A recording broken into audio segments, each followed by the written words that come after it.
lugar dito sa Bacolod City, ang Mega World!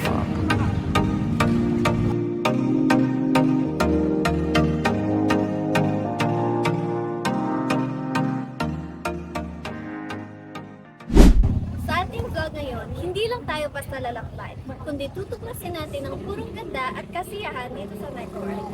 Uy, pero bago lahat, magpapto muna tayo. Siguro Dito mga kalakbay, pumunta kami sa McDo at nag-order ng burger, ice cream at saka coke. Pagkatapos, lumabas kami para tuklasin ang kakaibang tindahan sa paligid. May kasamang damit, pulseras, posters at marami pang iba.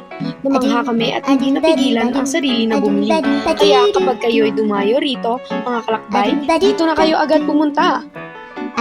Makikita natin ang mga residential condominiums tulad ng One Regis at hindi lang yan.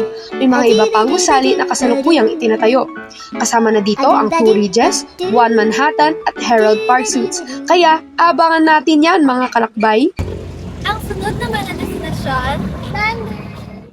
Alam niyo ba mga kalakbay, ito ang unang store ng Landers sa Western Visayas. Ang Landers ay isang kamangha-manghang karanasan. Nag-aalok sila ng maraming produkto na galing sa ibang bansa. Para makapasok ka pala dito, kinakailangan ang Landers membership. Kaya kung wala ka pa roon, magparehistro na kayo mga kalakbay. At yan ang Mega World Experience mga kalakbay. Salamat sa pagsasama sa amin. At yun lang. Bye-bye!